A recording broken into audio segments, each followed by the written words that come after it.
Hey, Love Your Life fam. It's Crystal and Andre Holland. What's up, everybody? Hey, looking forward to hearing from you. To find us, you can check us out on Apple Podcasts, iHeartRadio, Spotify, and Stitcher. We look forward to hearing from you all.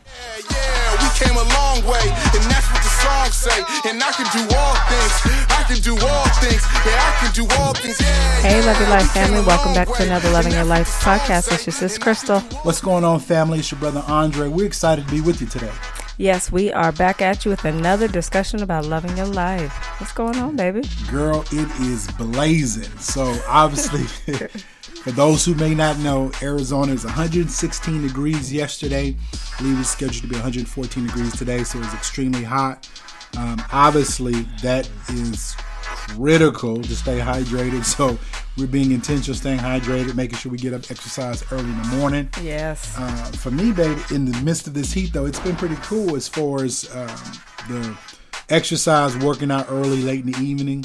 And this has been, the last few days has just been very restful. I mean, it's so hot, I don't want to do too much outside. So just doing some projects around the house. It's been good. Yeah, the cooler you are, the better. You're not fun to be around when you're hot. Hey, listen, I make no bones about it. When it's hot, I do get miserable. And so my wife, she already knows. I like something cool, a cool drink in my hand, some AC, some a fan blowing, and so just to be able to chill. But ladies, he freezes me out of the house. Hey, listen, I work hard. When it's time to rest, I want some AC. But doing well, babe, on this end, just really taking it day by day. Obviously, you know, for us, just really sitting thinking about, you know, we had a conversation yesterday, I believe, just goal planning, future, some of the things we're working on. Just taking some time to reflect on where we've been, where we are now, and kind of the goals down the road. Yeah, it's definitely so incredibly beneficial to frequent these conversations because life is changing, circumstances change, the dynamics of your families change, and so for us, you know, continuing to plan for the future and knowing that some transitions will be coming up soon as we have a senior in the house. Yeah. You know, and so there's a lot still up in the air with, you know, schools reopening, what that's going to look like, and making sure that career, college. I mean, it's a lot on the table. Yes, indeed. And decisions have to be made when we look at kind of COVID-19. I mean, just everything changed. So for us, you know, there's some, I'm not going to say problems, but just some dynamics that definitely changed. Yeah. That we're kind of processing, working together to work through them so that we can be on the same page, making sure we're heading the same direction. Yes, indeed. And you know, even as you mention all that, you know, in the midst of change and stuff that you cannot control and sometimes that you can't control, it goes back to being able to adjust and to modify, you know, versus being so set in a way and remaining comfortable. And so definitely, I think situations like this or even topics that come up like this, it can lead into family members attacking each other versus, you know, coming together and working to effectively move together for the task that's at hand. Well, but for us, the reality of it is, you know, our life, just like many other people's, has been a life of change, adjustments, you know, balancing having 4 children, career, health, moves. So our life has definitely been a life of adjustments and shifts, which a lot of us, most people, I think, have that in common. You know, right. When you get married and you grow and your family grows and career changes and so forth, there's aspects of your life where it's a life of adjustment. But I think for sure, as we even thinking about that, one of the things I can say, babe, and I'm definitely thankful to you, thankfully thankful to God, we have truly been intentional that with all these shifts, adjustments, and changes, and decisions that had to be made and problems that we had to solve and work through and process, we've been intentional to attack the problem versus attacking each other. Yes. And that's been, you know, a huge benefit for us, being able to work together, attack the problem versus attacking each other. And that's crucial, whatever your family makeup is, that many times when things get off course, it's because you're taking the fight to the wrong place. Truly being able to slow down, look at the situation, and identify, hey, you know what, this is something that we have to work as a team to confront, versus looking at what you have not done or what somebody hasn't done. And so, it's a crucial topic, and so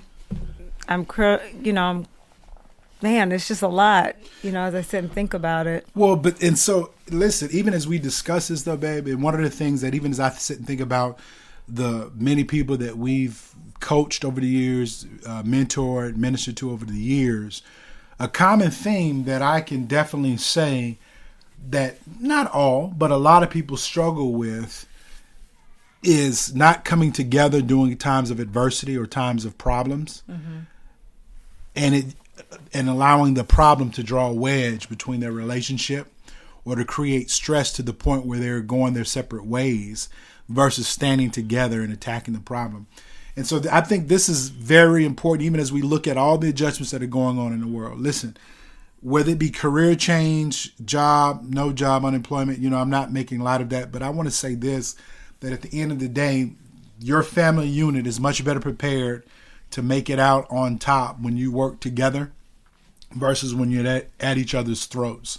And for our listeners, listen, I don't know the dynamics of your family, your makeup, but those that you're in covenant relationship with, those that you're in a relationship with, it's really past time. But just make sure that you spend some time really getting on the same page.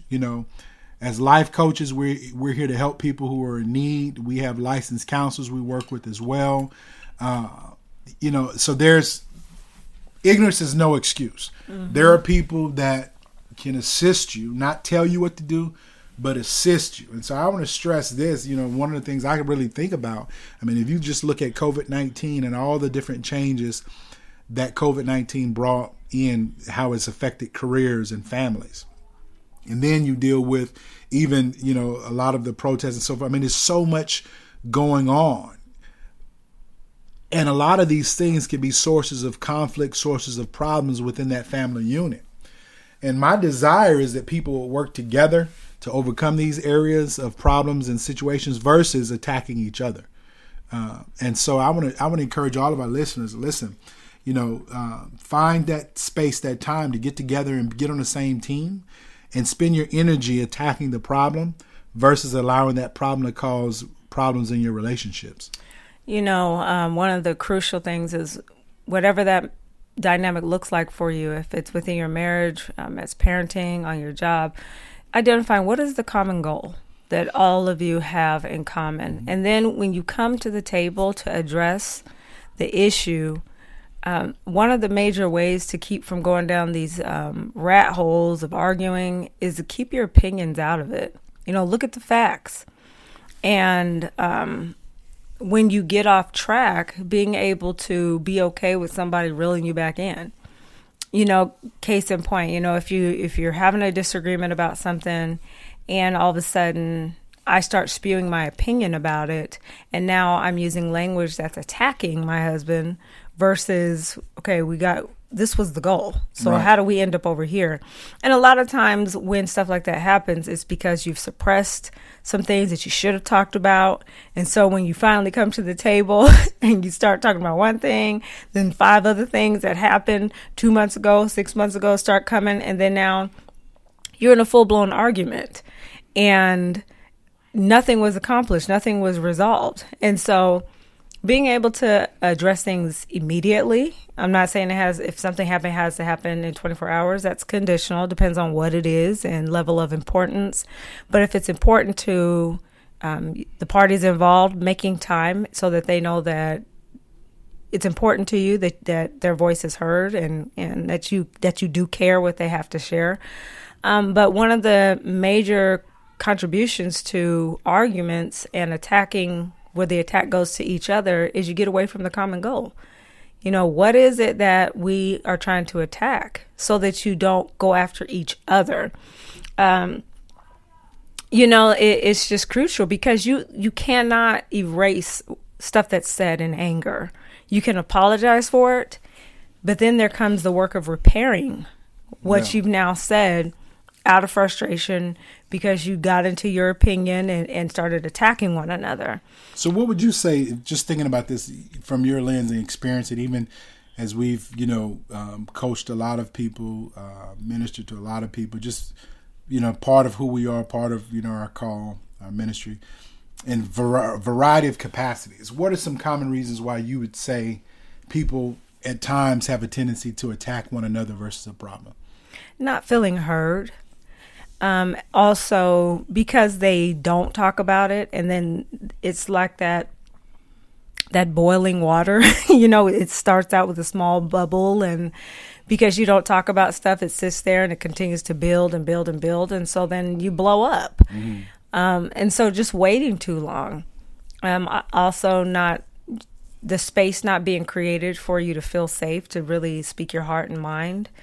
So you've just been conditioned to expect certain comments or response or reactions to how you feel. And so you're truly not being heard. And so that's why, number one, I said not being heard. Mm-hmm. And so feeling like they can't express, so meaning they're not heard, so they just automatically attack the other person? Yeah. Because they feel like they're not being listened to? Absolutely. And another word I would utilize for that is they've just become common to each other, where their words don't hold as much weight. And that's a detrimental space to be in, especially within covenant relationships. Nobody outside of your marriage, other than God, words should hold more weight than each other as husband and wife. That's for sure. Now, look, you brought up God for sure. I'm a believer. But I let that be known. That's one of the things was foundational in our marriage. Like, listen, I don't care how many friends you have, vice versa, how many friends I have. Or family. Or family. At the end of the day, when we discuss what we're going to do and these are our plans, the last thing I want to hear from you is, well, my mom and my dad and my family said so-and-so, and my friends, and vice versa. I made sure that my friends were within a particular boundary. Their opinions and thoughts did not supersede our discussions. So that, hey, listen, that's huge. But I think too, for me, when I think about why do some people have a tendency to attack each other versus a problem, I think it's because it's easier. That's Meaning good. It's easier to find blame in someone else for many people than to admit I don't know or I messed up. And so some people, because they're too prideful or too too prideful or don't want to admit when they're wrong or don't want to admit that they don't know, they'll seek to find blame in why they're in this situation or why they're dealing with it, versus spending their time and energy and saying, let's work together. And the reason why, because it takes a level of vulnerability and transparency. That's crucial. To say, man, this is the problem we're facing. I'm fearful about it. I'm frustrated. I don't know what we should do. I'm confused. And so sometimes people just settle for, it's easier to find problems with the person that they're working with versus truly being upfront, honest, and say, hey, this is the situation that we're dealing with.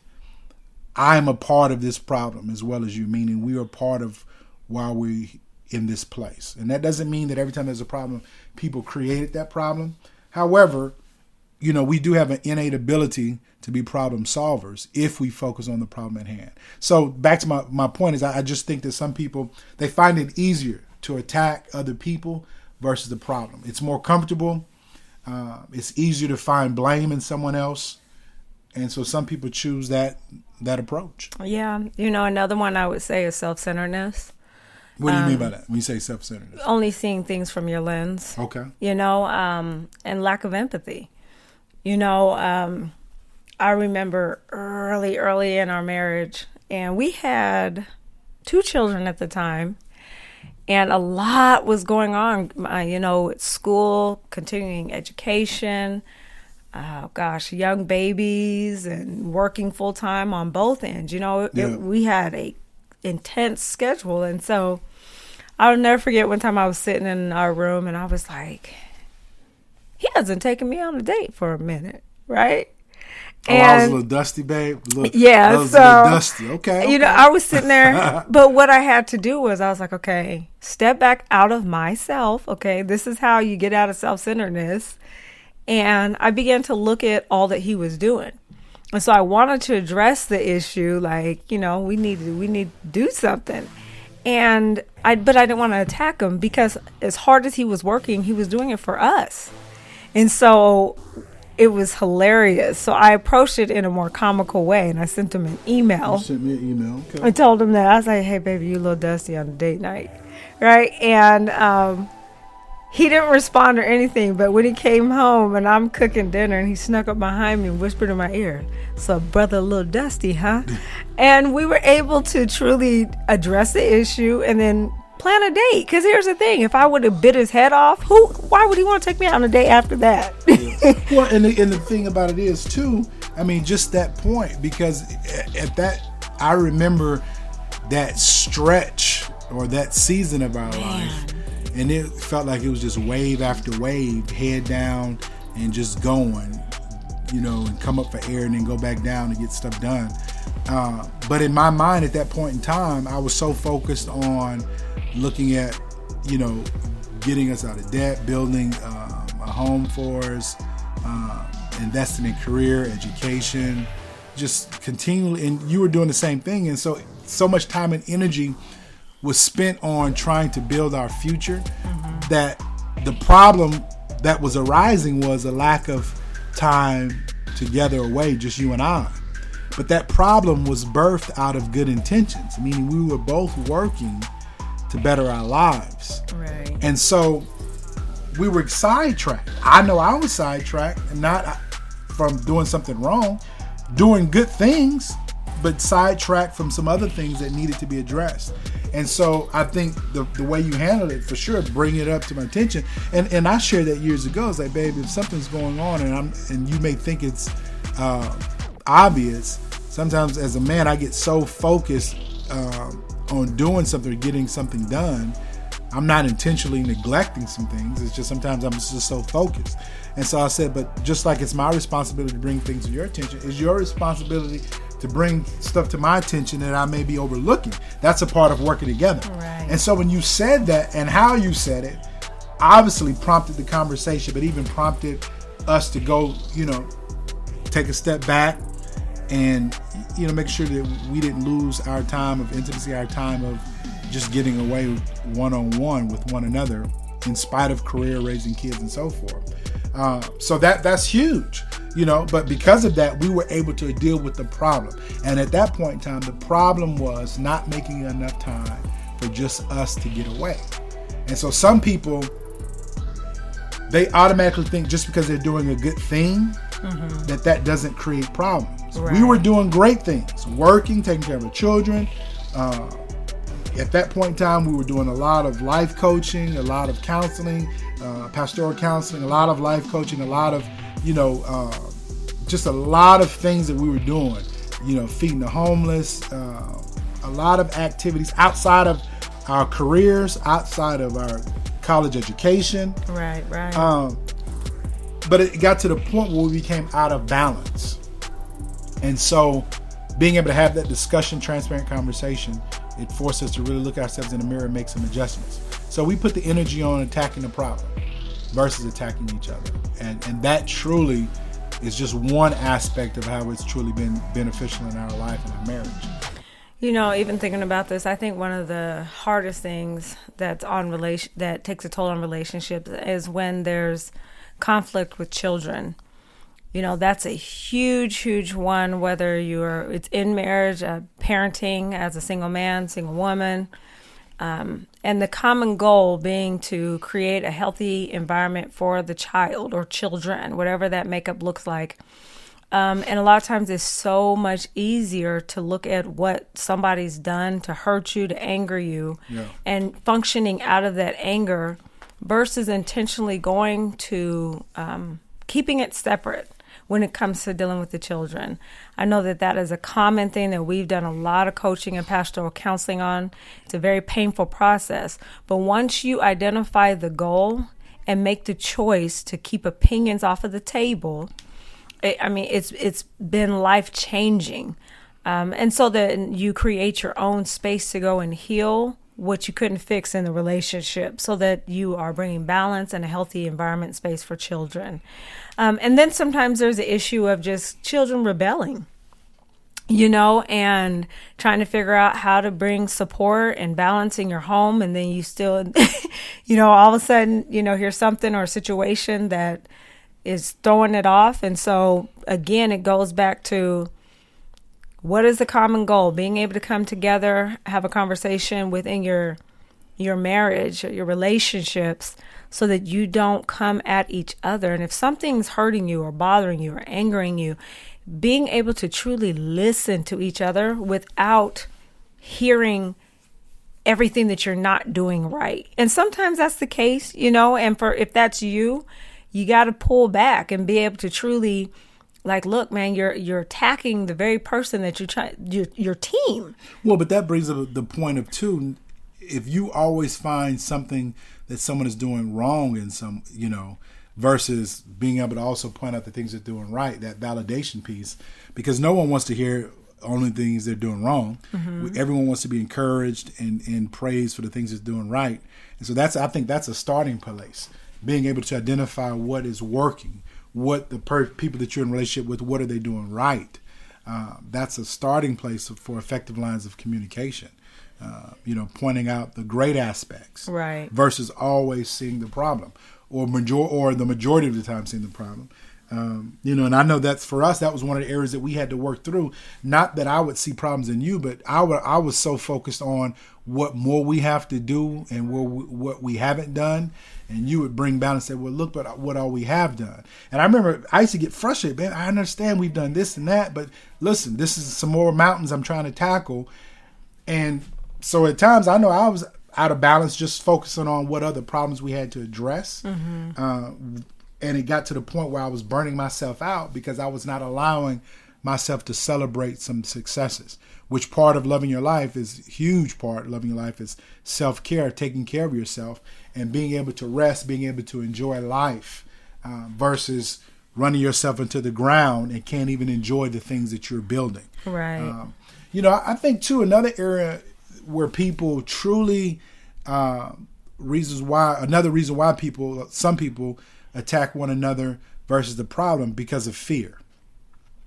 That's good. Fear has the ability, and the bottom line is, fear is a normal emotion. We're created with fear, and it's good. It serves its purpose. It's rooted basically in fight or flight. Mm-hmm. But the issue I'm talking about is that paralyzing fear, where you're so fearful to confront or address things or to address the problem because you're afraid of the outcome. Right. What if I fail? What if I put my all into it and it doesn't work? Or what if I'm honest with how I feel or what's going on and the other person rejects me? So sometimes people, they attack each other versus the problem because they're so fearful to do it another way. They're so fearful to spend time and energy on a problem that they may not be able to solve. And so I think if people are really honest with themselves, man, as we look at, fear is can be such a debilitating emotion. It can be, and I think when you're in fear, you don't ask the right questions, because what ifs are time wasters. Mm-hmm.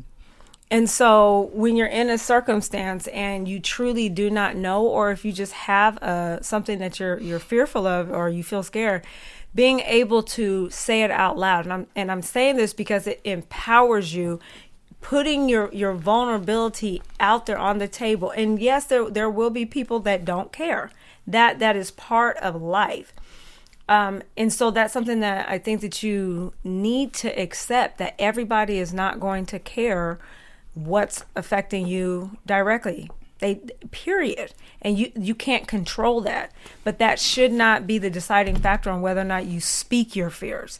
Why? Because you can't heal or confront something that's hidden. And then you miss out on your options. What is there out there if you keep hiding what your deep concerns are? And so truly being able to put it out there, it's not comfortable, but that's how you grow. That's how you obtain access to more things. That's how you develop more skills, get more knowledge about stuff. Just put it out there. Yeah, well, and oftentimes, even as I talk about fear, a lot of times that fear is internal fears. It's not even rooted in being fearful of how the other person is going to respond. Oftentimes, the fear that causes people to attack one another versus the problem is because they have their own internal fears that they're dealing with, and they use this method of attacking one another versus the problem as the mechanism that's going to draw a wedge versus allow them to open up themselves and to completely give of themselves to someone else. And so one of the reasons why people jump from relationship to relationship is because of internal fears. Internal fears to the point where they have an inability to give and receive love like they want to. So they will find a reason, subconsciously or not. But there'll be internal mechanisms going on, oftentimes, not always the case, but it's rooted in fear, where they'll make an excuse and allow that excuse to draw a wedge because they don't want to deal with the possibility of, if I stay in this relationship or if I keep drawing close to this person, I'm going to be hurt again. Right. Or they're going to do me just like someone else did. And so it's kind of like an automatic failure mechanism. It's easier to keep, for some people, to jump from relationship to relationship because that constant relationship to relationship, it's superficial, it's shallow, it only goes so far. And so some people they're set or they're satisfied with that versus a level of commitment, because that commitment could cost them to feel the pain that they once felt. So sometimes, not always the case, but sometimes people use those the internal fears that people have not overcome. It continually resurfaces to be a source of a problem, meaning you find a reason to walk away from someone. You find a reason to demonize people that you're in covenant relationship with. You find a reason to have a problem that's going to cause you to go your separate ways. Thereby, in a sense, a perverted way of protecting you from being able to be hurt again. It's perverted thinking. Man. But again, this is as a life of over 20 years of life coaching. Yes. Over 20 years of ministry working with people. And so our desire is to listen, truly help people live their best life, loving your life, enjoying life. We have one life. We've been created to fulfill purpose. We've been created to fulfill destiny, to accomplish great heights, to do some great and amazing things, to be the change that we want to see. And that comes along, and part of that being the change we want to see, it comes down to individually being healed, being, made whole in our own life so that we can fulfill purpose. I never want to have an inability to give and receive love because of my own internal struggles or fears that's keeping my heart closed. I want to be able to give and receive love freely. And because of that, I had to be intentional to deal with me.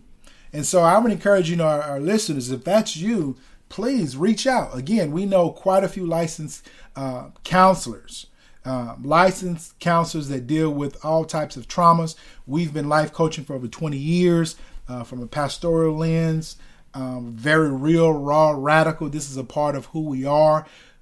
Contact us, reach out to us. We're here to help you. We're in a network of people that truly have a passion for people. And at this point in time, there's no excuse to stay stuck. There's no excuse to stay hurt. There's no excuse to stay in dead-end situations. Spend time. You owe it to yourself, loving your life enough where you get help. You seek to get healed. You seek to, truly overcome things that have you stuck. So listen, reach out to us. We offer life coaching. We have a host of people in our network that can truly be of benefit to you. Baby, tell them where they can check us out at. You can check us out on Apple Podcasts, Google Podcasts, iHeartRadio, Spotify, Stitcher, and YouTube. Thank you all again for tuning in. We appreciate you and we love you. God bless. Shout to the city that raised me. Shout to the people that made me. I'm from the 80s. I don't think mumbling wavy. I grew up black on a Jay-Z. Maybe I'm crazy. I ain't been wondering lately. Feel like it's there for the taking. Feel like I'm good with the changes. Know who I am, and that's the most dangerous state. Hey, Love Your Life fam. It's Crystal and Andre Holland. What's up, everybody? Hey, looking forward to hearing from you. So to find us, you can check us out on Apple Podcasts, iHeartRadio, Spotify, and Stitcher. We look forward to hearing from you all.